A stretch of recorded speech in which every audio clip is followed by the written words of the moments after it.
Ladies and gentlemen, please welcome Grantmakers in Health President and Chief Executive Officer, Kara James. Hello, and welcome to the fourth and final day of our 2021 annual conference. We've covered a lot of ground over the course of the past few days, and we have a robust agenda planned for today, so let's get into it.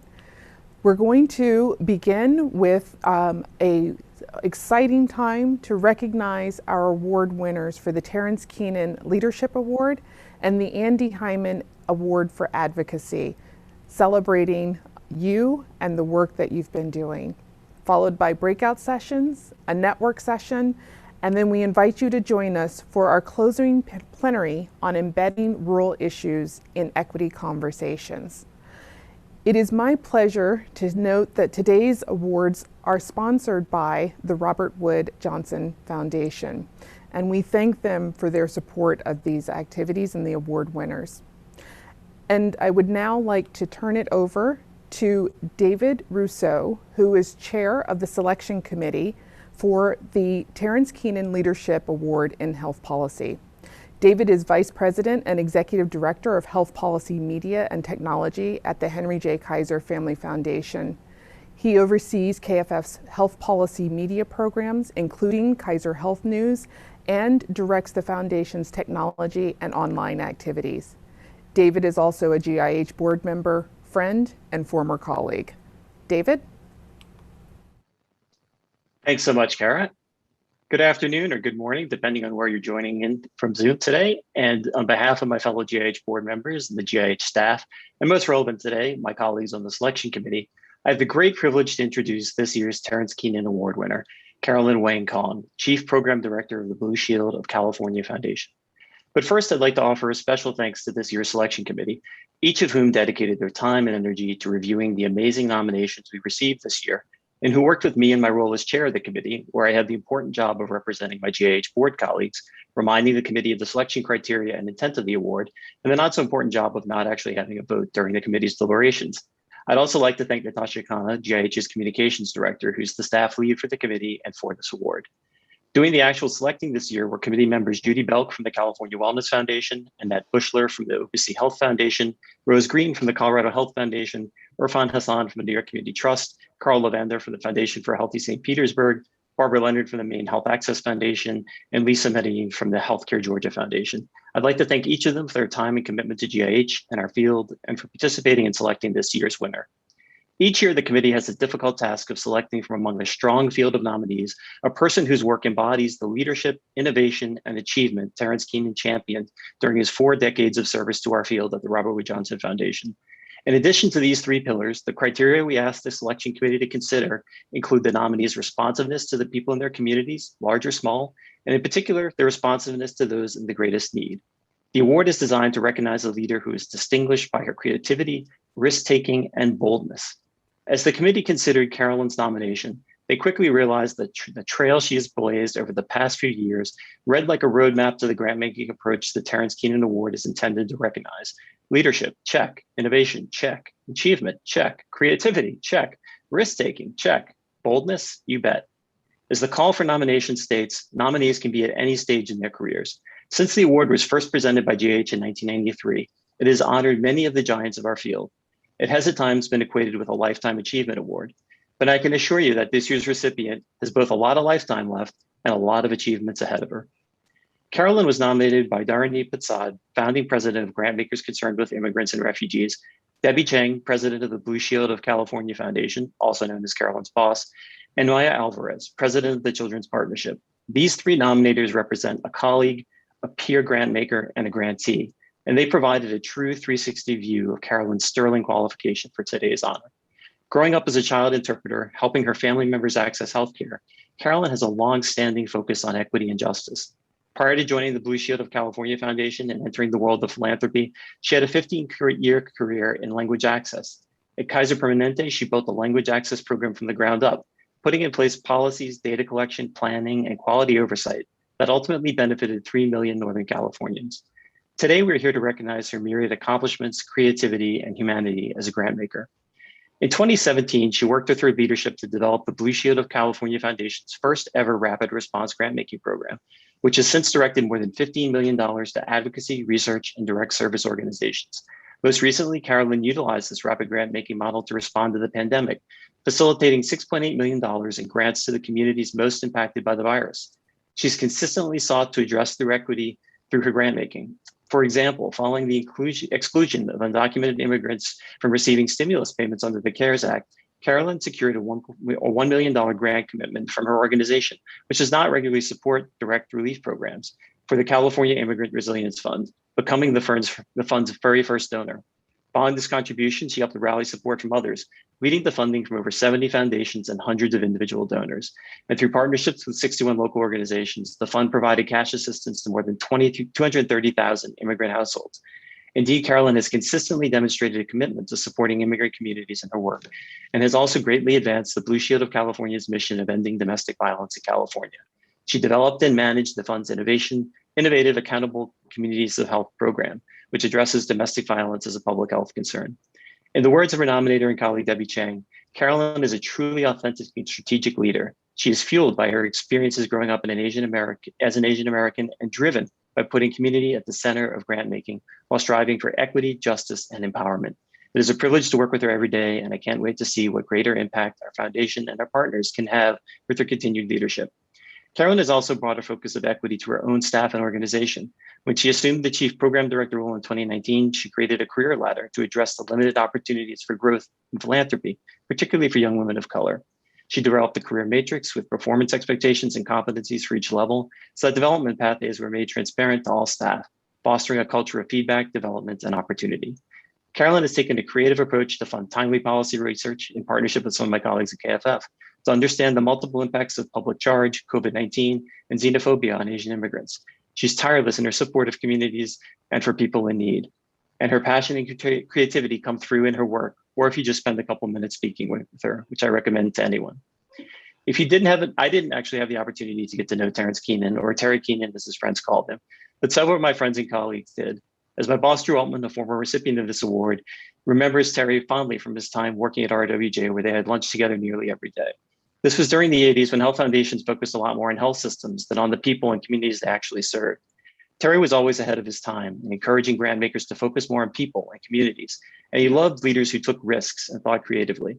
I'm sure he'd be thrilled to see Carolyn, who is also a veteran of the Terrence Keenan Institute for Emerging Leaders program, receive this honor today, for she, like Terry before her, has been ahead of her time. So without further ado, I'd like to turn the Zoom box over to this year's terrific Terrence Keenan Leadership Award winner, Carolyn Wang Kong. Congratulations, Carolyn. Thank you so much, David, for that kind introduction. Our two foundations have enjoyed a really deep partnership, especially in my own experience. It's very meaningful to have you introduce me this morning. And thank you to Grantmakers in Health.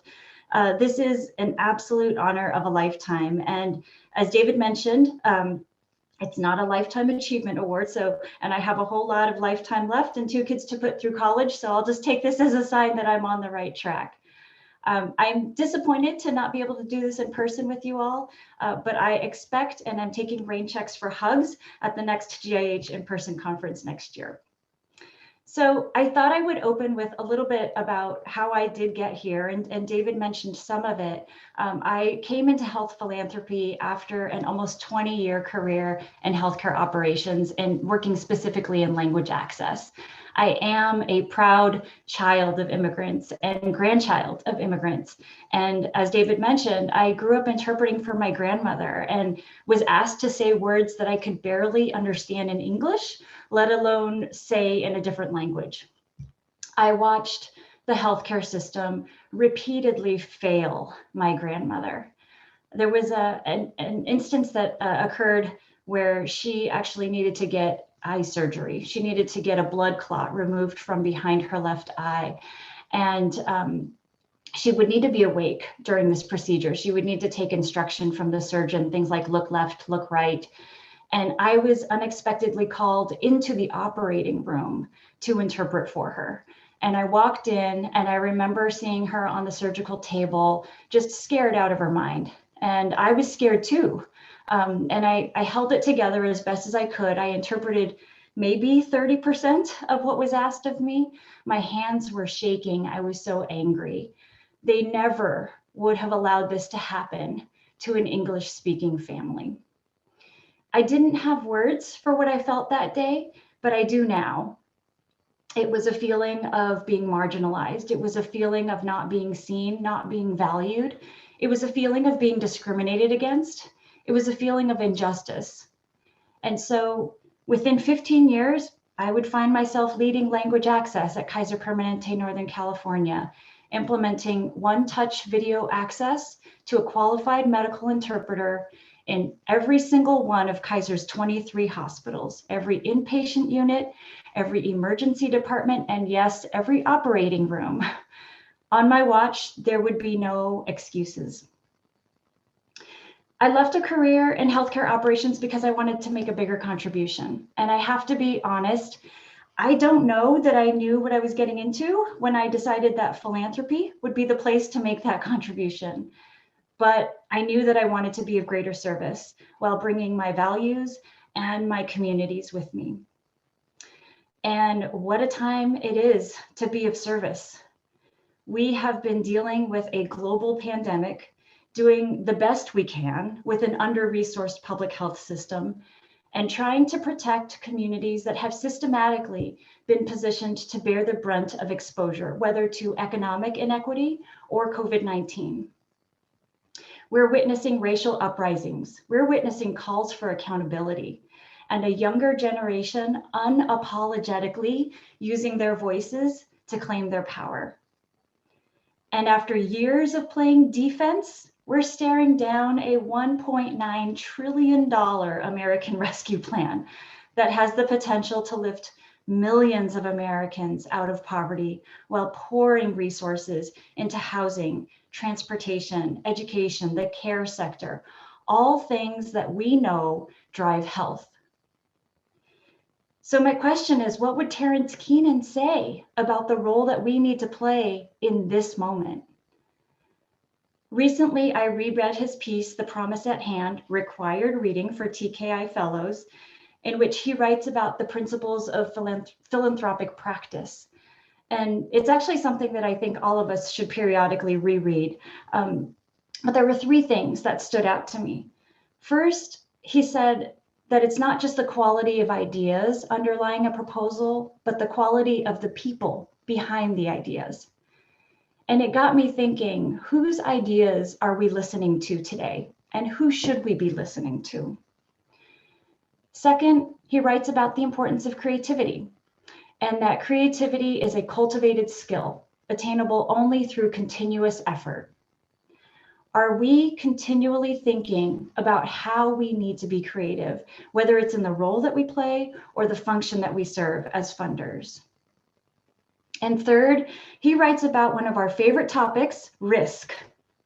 And he said that risk it's the most important ingredient in the creative practice of philanthropy is the ability to seize an opportunity for impact, even when it carries a considerable element of risk. In this moment, our communities have lost so much, particularly communities of color. And yet there could not be more at stake. The risk of not doing anything or not doing enough is that we actually entrench inequities. So how might we actually flip the dialogue on risk to focus on trust and enabling those most impacted by an issue to guide us on solutions rather than thinking about those communities as high-risk investments? Listening to new people, being creative about our roles, reframing risk to focus on trust. How do those ideas serve us as we forge into our post-2020 future?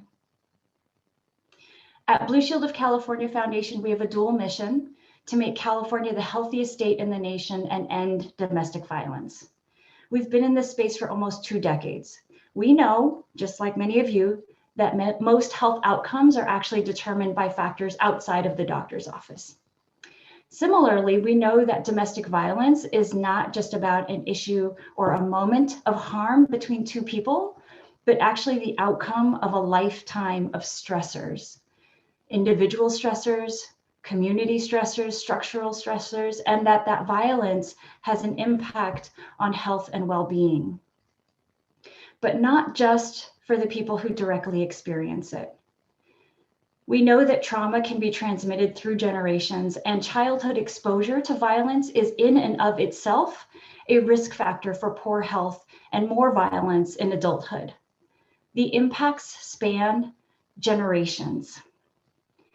In a recent survey that we funded, 58% of Californians said that they have either directly experienced domestic violence or have had friends or family who've experienced domestic violence. California is a big state. When you talk about 58%, that's 23 million people. How can one issue impact so many people?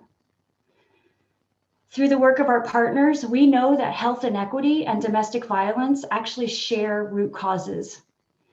Toxic stress from racial and ethnic bias, unhealthy cultural norms that come from gender bias, and financial stress that comes from being consistently under-resourced and undervalued. So in 2018, we reorganized our work at the Foundation to directly address these root causes. Our three approach areas today, and I'm very proud to say this as a health funder, the first is strengthening economic security and mobility. The second is breaking the cycle of domestic violence across generations. And the third is increasing alignment between systems and community priorities. When COVID hit, we knew we were on the right track with these three priority areas because they became issues not just for us, but for our state and our country. COVID demanded that we be open to new ideas, that we be creative about the role that we play, and that we reevaluate how we think about risk. I want to share an example from our economic security and mobility work, which David referenced, related to the Resilience Fund that we helped to support. In California, of our essential workforce, nearly half are immigrants, 48% of our essential workforce. So these are the people who harvest our food, and probably your food, who provide care for our children and loved ones, who do the everyday jobs that keep us safe. 48% are immigrants. In this pandemic, this community has lived at the dangerous intersection of being essential, and yet, in the case of undocumented Californians, left out of relief funding. Under the visionary leadership of Darani Pitzad, then president of Grantmakers Concerned with Immigrants and Refugees, Blue Shield of California Foundation helped to seed the California Immigrant Resilience Fund. And I want to say here, up until that point, we were exploring cash assistance programs. We were waiting for the evaluation data. But when COVID hit, we went right to action. We helped to seed this fund that turned into more than a $50 million fund, actually, that would give cash assistance to hundreds of thousands of families in California. Our investment was $1 million to start. And as an early funder, we knew that we had to actually play a different, more creative role. Most funders wanted their dollars to go directly to families. So they could say that they supported 100 families or 200 families. But as we learned from GSER, it takes money to get money out the door. So we funded the overhead. Without it, GSER and the nonprofits involved would have to dip into their own resources to get our funds out the door. And in the end, we learned what's better than saying that your resources went to support 100 families? How about saying that you actually helped to fund the infrastructure that supported hundreds of thousands of families? We also learned lessons about risk and listening to people behind the ideas. And in this case, it was immigrant families themselves. And here I want to talk about narratives. As a funder, we know that who sets the narrative defines what is possible. Who sets the narrative defines what is possible. Cash assistance has long been regarded as a handout. We have to reset that narrative. Under this fund, families received $500 to $1,000 on average, one-time payment. What do you think they spent it on? Utilities, food, and rent, all true. But when we asked about their unmet needs, at the top of the list were medical, funeral, and burial expenses.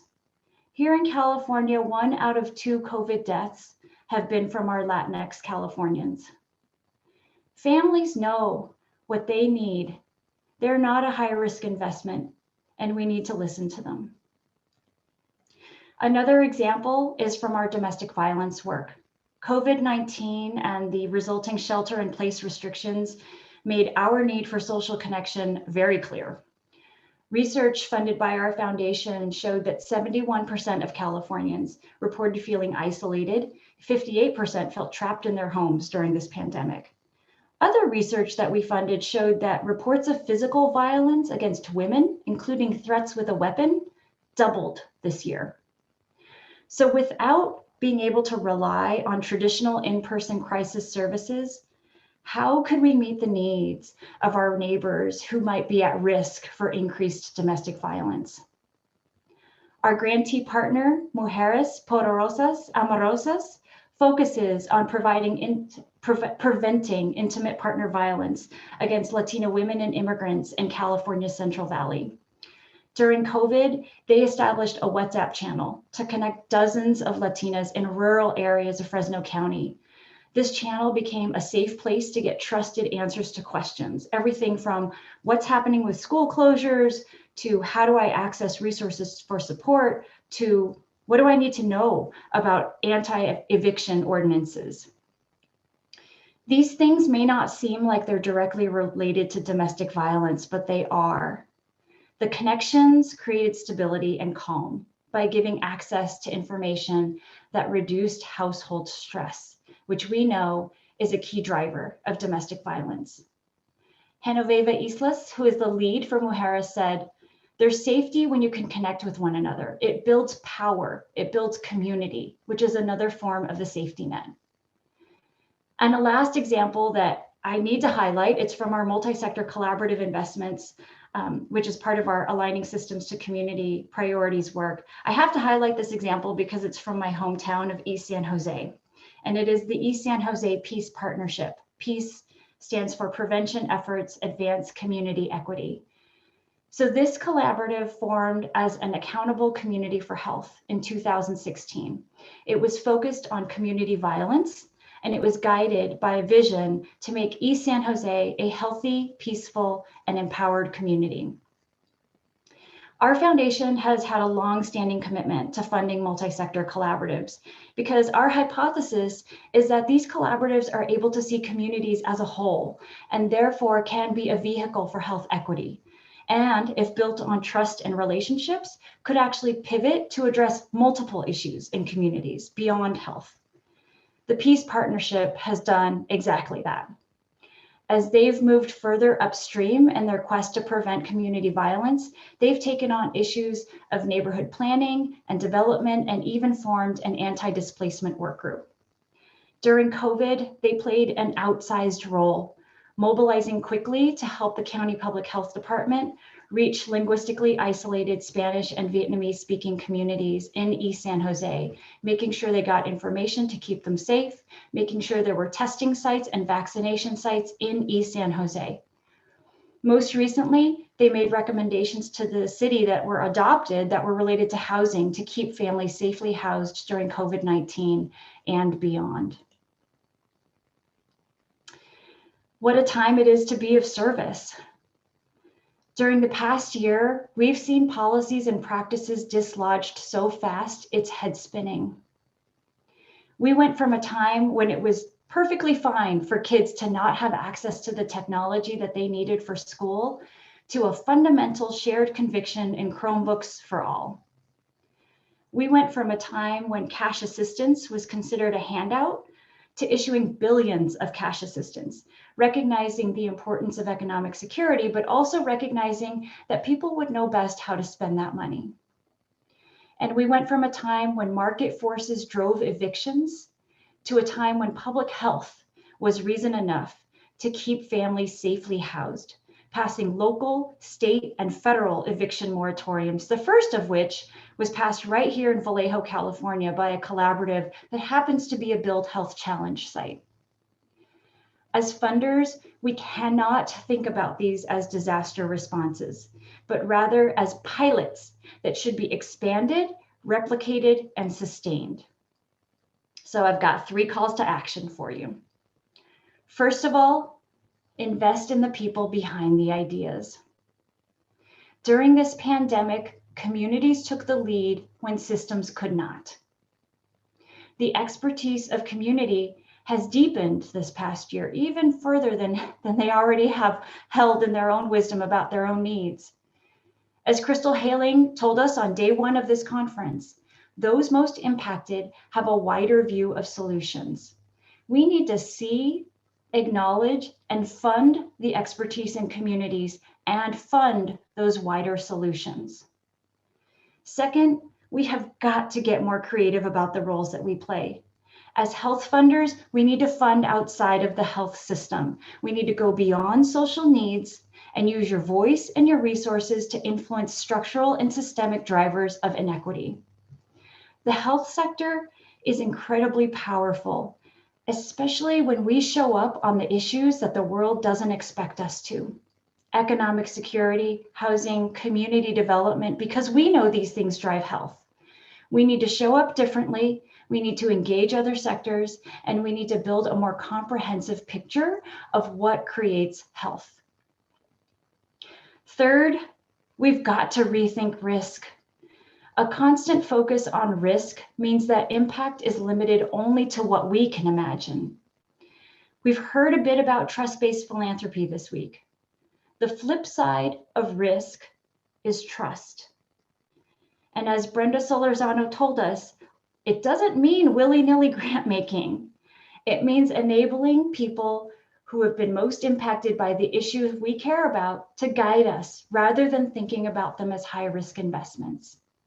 We need to start trusting so we can tap into bigger and better solutions that actually exceed our imaginations.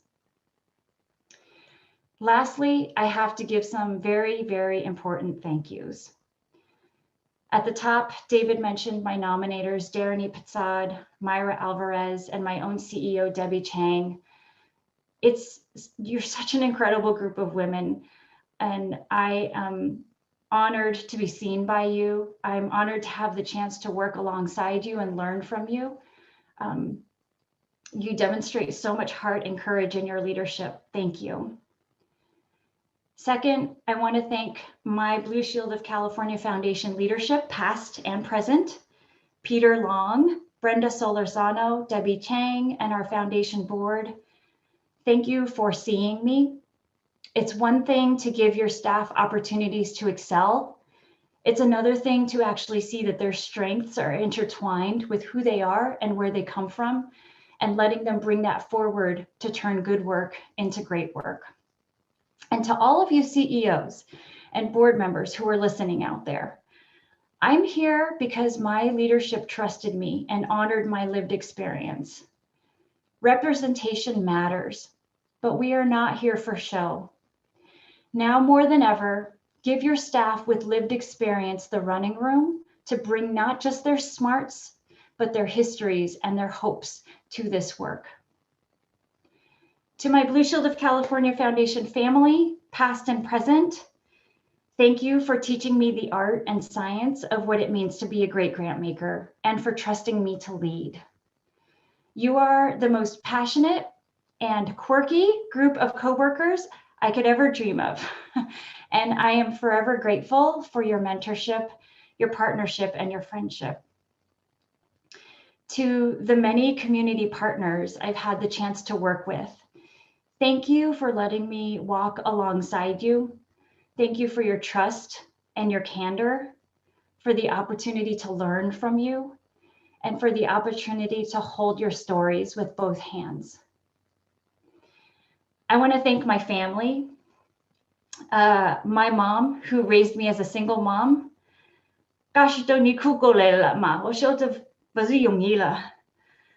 Strength is a dominant gene. My mom has so much strength, and she has made so many sacrifices in her life. Mom, I hope you see that all those sacrifices have become my strengths. Thank you. To my partner in life, Dave, who's watching this from another room, your faith in me is unending, except when it comes to athletic ability, which is fair. Thank you for always telling me to go for it.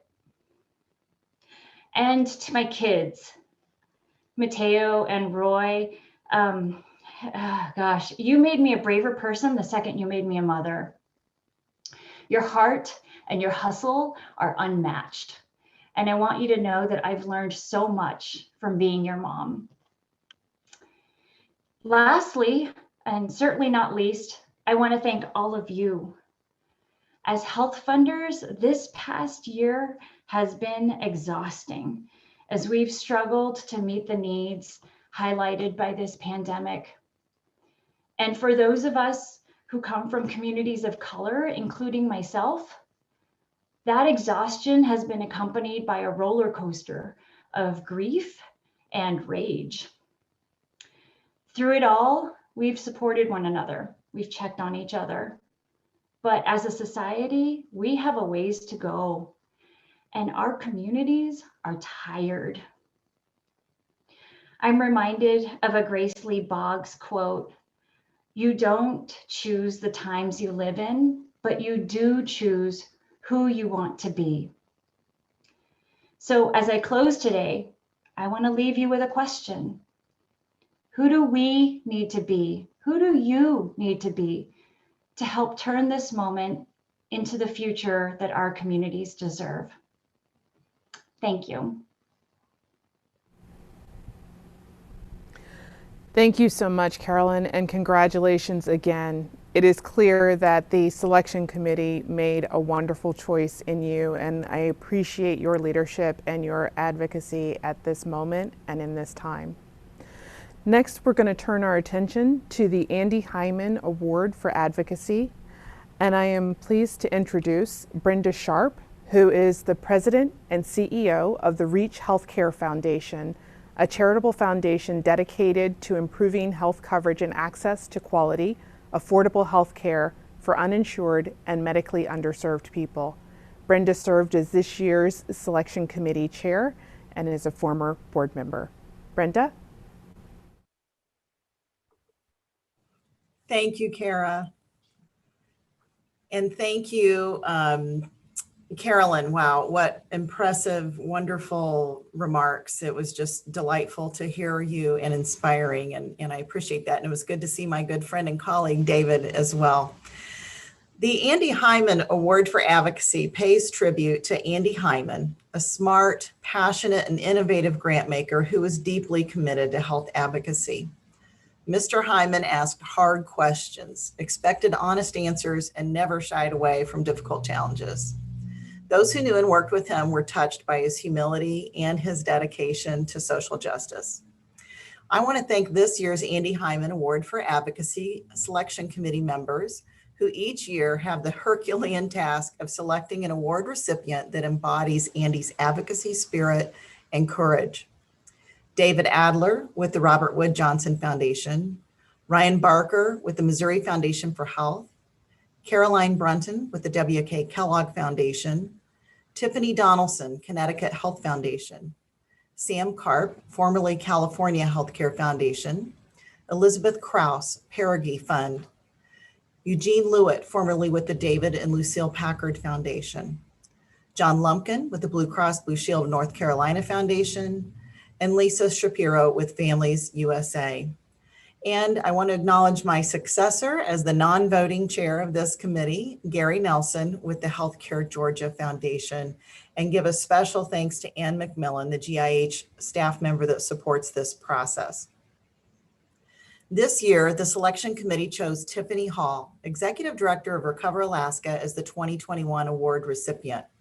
Ms. Hall was nominated by Diane Kaplan of the Rasmussen Foundation in Alaska and Robin Mockenhaupt of the Robert Wood Johnson Foundation. Elizabeth Ripley of the Matsu Health Foundation and April Kyle of the South Central Foundation were both named as references for the nomination. Recover Alaska was formed in 2008 when the state of Alaska recorded some of the worst statistics in the country related to alcohol misuse and consumption, youth suicide rates, and violent crime against women and children. The organization was formed by a multidisciplinary group of philanthropic, government, legal, mental health, and treatment experts that selected Ms. Hall to lead the new nonprofit. In her role as executive director at Recover Alaska, Ms. Hall has employed a mix of traditional, innovative, and grassroots advocacy techniques. She has led the organization to identify 4 strategies to carry out systems change: shifting social norms concerning alcohol for adults and youth, conducting public opinion polls and building advocacy coalitions, piloting implementation of a prevention and treatment referral and navigation system, and developing media partnerships to elevate the conversation around alcohol misuse and pathways to recovery. In selecting Ms. Hall, the committee noted that she championed causes that Mr. Hyman was passionate about. The committee recognizes her leadership as a nonprofit or public sector champion who embodies a commitment to principled action, leadership to advance social change, and dedication to making progress in policy and practice despite challenging political environments. In particular, the committee cited Ms. Hall's work in leading the effort to pass Proposition 13, an alcohol sales tax in Anchorage intended to reduce the impact of alcohol misuse, Judy, ¿estás en la cocina? as well as to provide a revenue stream to support homelessness services, substance use and mental health services, as well as child abuse, sexual assault, and domestic violence prevention services. Tiffany's advocacy credentials are stellar, and her wins have been hard fought. But what wasn't in her nomination speaks volumes about Tiffany's resilience and resolve. She's a busy mom to a beautiful little girl. Tiffany also recently shared with me that she is a person in long-term recovery with 11 years of sobriety under her belt. And like many of us who find ourselves in advocacy roles, her path to Recover Alaska was a bit circuitous, not exactly planned. Her undergraduate degree was in classics, and when she started grad school, policy work was not what she initially enjoyed. The Recover Alaska job opened up 3 times before she eventually agreed to pursue it because she wasn't sure she was qualified. Does this sound familiar to others in the audience? Tiffany was deeply influenced by her mother, a nurse, and her father, a physician, who instilled in her and her 4 siblings that one must give back to the community. She learned teamwork playing on a competitive rugby team for 10 years, a habit she says she supported by fundraising for her team, taking on various low-paying marketing and communications roles, and doing political door knocking. It was also through rugby that she says she grew into her strength and power and learned how important every person is, including how critical it is that we have one another's backs. And something she didn't share with me, but that I discovered in a quick Google search about her time with the Austin Valkyries rugby team, is that she has some truly wicked nicknames: T-Storm, T-Funk, Muscles, Broke-Face Mountain. You would not believe the injury this woman has sustained, each a testament to her endurance through hardship, physical and emotional pain, and a determination to get back up even after being knocked down repeatedly. As advocates, we can all relate on some level to that. And I think Andy would have liked those characteristics most about Tiffany. Please join me in welcoming Tiffany Hall, recipient of this year's Andy Hyman Award for Advocacy. Thank you so much, Brenda, for the warm welcome and reminding me about Broke-Face Mountain. And congratulations and thank you to Carolyn for your work and your words. I want to acknowledge the Dena'ina people on whose unceded ancestral lands I am lucky and grateful to live, work, and raise my family. I'm the executive director of Recover Alaska, an organization working to reduce excessive alcohol use and harms across the state. We do this at the system level through advocacy and policy change, increasing access to care, leading a statewide alcohol misuse prevention alliance, and championing social norms change, reducing stigma, and celebrating recovery. I have so many thank yous to make. This award is not about me, it's about the movement. I want to thank my funders and the founders of Recover Alaska and my nominators, the Rasmussen Foundation, the Mat-Su Health Foundation, Alaska Mental Health Trust Authority, South Central Foundation, Providence Alaska Foundation, State of Alaska DHSS, and the University of Alaska Anchorage for taking a chance on me and supporting me through the years.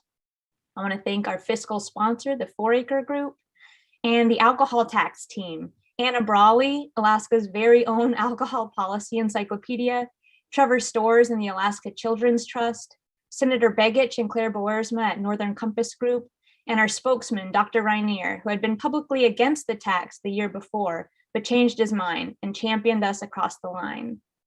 I want to thank Grantmakers in Health and the Robert Wood Johnson Foundation and all the reviewers. Thank you for the award and this incredible opportunity to be here today. I wish it could be in person. And thank you to all of you funders for making our work possible. I want to thank the advocacy giants I've been lucky to call mentors: Joelle Hall, Alicia Towns-Bain, Jeff Jesse, Vinnie DeMarco, Michael Sparks, and Nancy Kaufman, who we recently lost much too soon. I want to thank the staff at Recover Alaska. Jess Limbard, who has kept the ship afloat and continually pushes me to learn and grow.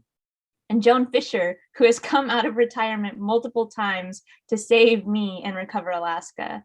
I want to thank our many contractors, especially Thompson and Company and CNL Creative, for your behind the scenes dedicated work over the years.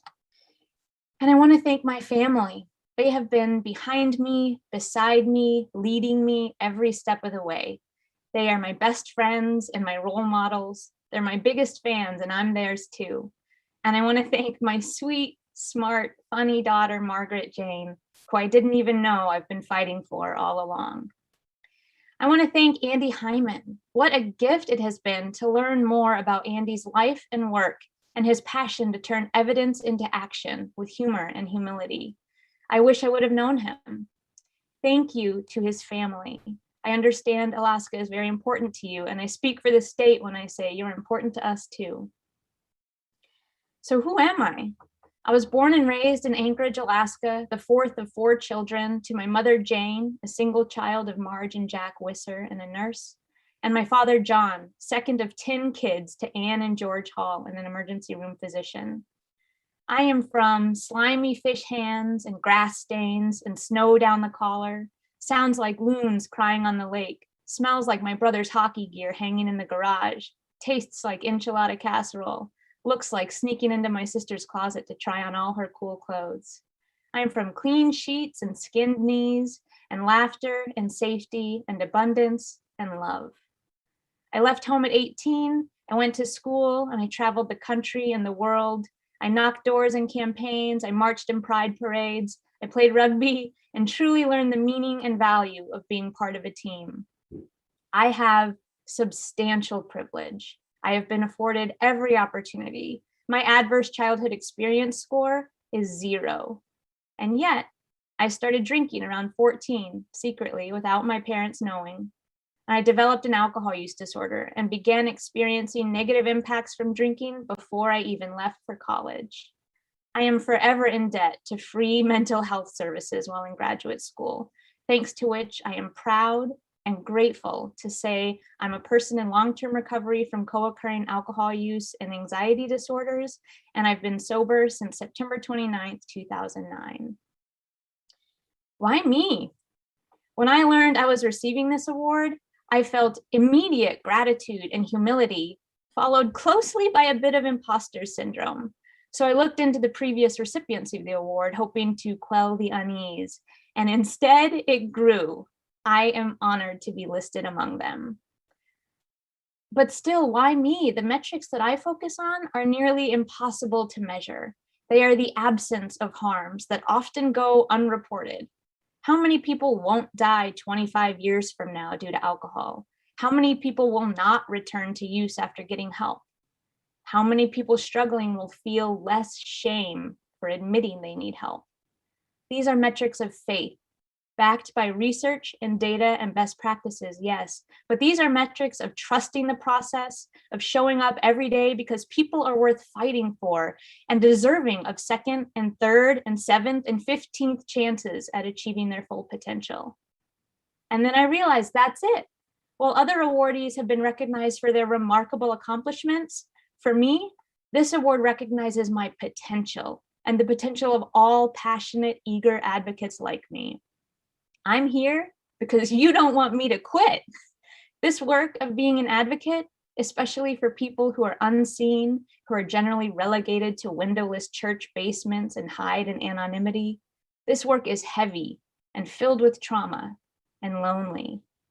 And it's so big, Alcohol is ever present and its harms are ubiquitous. It feels intractable. No one takes big alcohol on because it feels so incredibly impossible. But in 10th grade, I wrote a paper on Muhammad Ali, so I know impossible is nothing. He said, impossible is just a big word thrown around by small men who find it easier to live in the world they've been given than to explore the power they have to change it. Impossible is not a fact, it's an opinion. Impossible is not a declaration, it's a dare. Impossible is potential. Impossible is temporary. Impossible is nothing. Impossible was hearing constant threats from the alcohol industry that they would have $500,000 raised by the end of the week if we ever tried to do a tax, and knowing that 8 prior tax attempts had failed and making the educated decision to do it anyway. Impossible was the trust from my funders, some of whom disagreed with the campaign or recommended waiting, but trusting enough to remain committed funders nonetheless, and even help bring in additional dollars when it was clear we were full steam ahead. Impossible was finding the exact right mix of safety, health, and social services to dedicate tax revenue to, working with assembly members to get it on the ballot, recruiting colleagues to share the effort, messengers to reach all audiences, volunteers, and allies, because obviously this was the work not of one, but of many. At the beginning of the campaign, we faced some of Alaska's most draconian state budget cuts, hitting all of our public and nonprofit partners. And then we had to end the campaign by hunkering down due to COVID-19 3 weeks before the vote. Those things felt impossible. Impossible was giving presentations right up to the week that my daughter was due, and then letting go and relying on the rest of the team to continue the month-long sprint to the finish.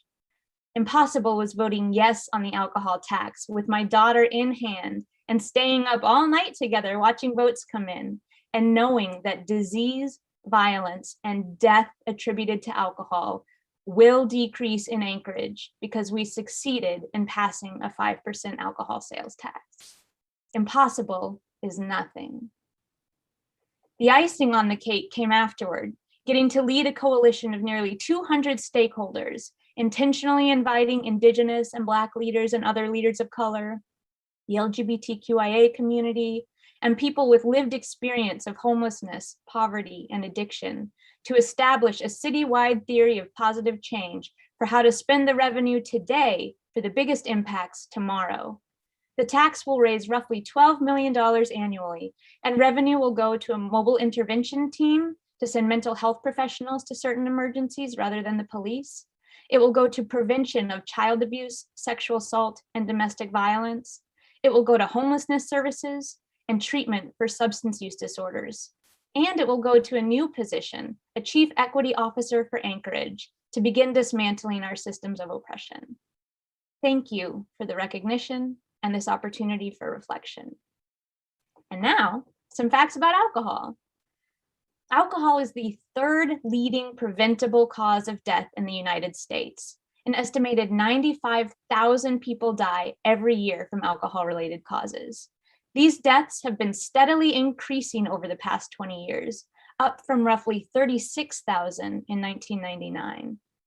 Alaskans are dying of alcohol at a rate over twice as high as the national average. Alaskan Native people are dying from alcohol at a rate nearly 10 times higher. Suicide is the leading cause of death among Asian American young adults, and problem drinking is rapidly on the rise in this population, but they are the least likely to receive treatment and are seen as a low-risk group due to the myth of the model minority. LGBTQIA folks are overrepresented in alcohol use disorders, and during this Pride Month, it feels important to highlight that Big Alcohol funds the vast majority of Pride events. Many people know alcohol is related to liver disorder and fetal alcohol spectrum disorders. Many people don't know alcohol is also related to heart disease, stroke, diabetes, mental health disorders, fertility issues, and is a carcinogen. The estimated association with breast cancer is an approximate 30 to 50% increase in risk from having 1 to 2 drinks a day.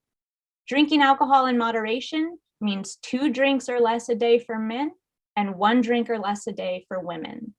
Drinking less is better for health than drinking more. And anything you hear otherwise is likely funded by big alcohol. There are some adults who should not drink alcohol, such as people who are pregnant. There is no safe level of alcohol during pregnancy. Teens aged 12 to 20 drink 11% of the nation's alcohol. 65% of youth obtain alcohol from friends and family. The number one thing you can do as a parent or trusted adult to reduce underage drinking is to talk to your child about alcohol. Not once, not twice. Make it part of the regular conversation. Don't tell them they can't have it because you said so. Tell them young people can't drink because their brains are still developing until age 25, and alcohol and other substances can so easily rewire them. There is no evidence that allowing your children to drink in your home will make them less likely to binge drink at college. There is evidence showing that the younger a person starts drinking, the more likely they are to develop a disorder. Alcohol consumption has increased significantly during the pandemic. Nearly a third of households that drink alcohol increased their consumption during the pandemic due to stress from COVID-19. Federal alcohol taxes haven't been raised in 20 years, despite being one of the best public health policies to reduce alcohol-related deaths. Instead, Congress made a temporary alcohol tax cut permanent in 2020. I think it's clear, we need your help. Right now, you can express your concern about the White House's partnership with Anheuser-Busch to buy the country around if we achieve our 70% vaccination goal. It is inappropriate at the very best. Push back on coming legislation to allow the US Postal Service to begin shipping alcohol. There are so many evidence-based policy changes around alcohol that are possible. I encourage you to fund health and safety advocacy efforts meaningful to the communities you serve. I'm a board member at the US Alcohol Policy Alliance, and we have plenty of data and actions for you to take, and so does Recover Alaska. Follow us and please reach out to me for anything you might need. One of my favorite Angela Davis quotes is, "You have to act as if it were possible to radically transform the world, and you have to do it all the time." Thank you, Grantmakers in Health, for the theme of the conference this year. I have heard so many amazing things all week, so I won't dwell, but I'll reiterate a couple. Fund advocacy, local, state, federal. And if you have an internal rule around no advocacy ever, question that. Talk to your lawyers and change it. We need you. Also, pay people for their lived experience. The poor and vulnerable will stay poor and vulnerable as long as we continue to profit off their efforts and stories. Expand your ideas of data and scalable and relevant. One reason inequities exist is because people are seeking one-size-fits-all solutions for populations and communities that are incredibly unique. Just because a project around alcohol harms impacting Alaska Native communities may not apply to other states, doesn't mean it won't improve the overall health of our nation. We are only as strong as our weakest link. A rising tide lifts all boats. Audre Lorde said it best, "I am not free while any woman is unfree." Devoting national resources to the problem and reducing Alaska Native mortality rate will indeed reduce our collective mortality rate and will be far more effective than any national project could ever be. I want to close by returning to gratitude. I feel so thankful to have had the opportunity to learn more about Andy's life and his work. He was truly remarkable. I am humbled to be granted an award in his name. And when I learned that he died by suicide while fighting for mental health resources to ensure that no one else had to face the stigma he must have felt, the barriers he must have encountered, it was a wake-up call that self-care is the most crucial and radical thing I can do. The intensity of advocacy work is powerful, especially when I see myself so strongly in those for whom I'm fighting. It's so personal, and every attack against sound public health policy is a direct attack against me. There was a point a couple years into this job when I was working late every night. I'd stopped going to counseling and AA, stopped eating healthy food or getting enough exercise. I was basically living off adrenaline and Beyonce and peanut butter M&Ms. I had meetings up in Fairbanks, and it was a first flight up, last flight back kind of day. And on the drive to the airport to catch my plane home, I found myself gulping down a cold chai tea latte where they'd burned the milk so it didn't even taste good. I caught myself and thought, Tiffany, gross, don't drink that. And 30 seconds later, I finished it. It could have been anything in that cup. I wanted to change the way I felt, and thankfully, caffeine was the drug in front of me. I called my sponsor, who laughed and said I'm the only person to call her about a cup of tea, and she helped me recognize the red flags everywhere. So I did the most challenging advocacy work and fought for myself. I made a number of requests to my board, and they said yes, and encouraged me to keep coming to them with ways they could help me. I tried to do the same for my staff and colleagues. I cannot emphasize enough how comforting and how critical it is to be recognized as a full person and to be empowered to bring my whole authentic self to work. The tangible support they provide is absolutely the reason I have been able to remain in this role. This year has been one of collective trauma for all of us. Reach out to each other, support each other, ask what's good, and sit with people in the dark. Have grace, allow extensions. If they come to the office smelling of alcohol, don't fire them, help them. Rewrite your policies to center the people showing up to do the work, not the system. We are all just humans. This photo is one from our youth-led mini grants, a respect walk through their village asking the adults to say no to alcohol misuse. Place your hand over your heart. Can you feel it? That is called purpose. You're alive for a reason, so don't ever give up. It has been a journey for me, and I'm still on it. We are all on a never-ending journey toward betterment. This award is a reminder that it's worth it. It's a challenge to stay in the fight. It's an accountability partner. It is a true blessing. Thank you.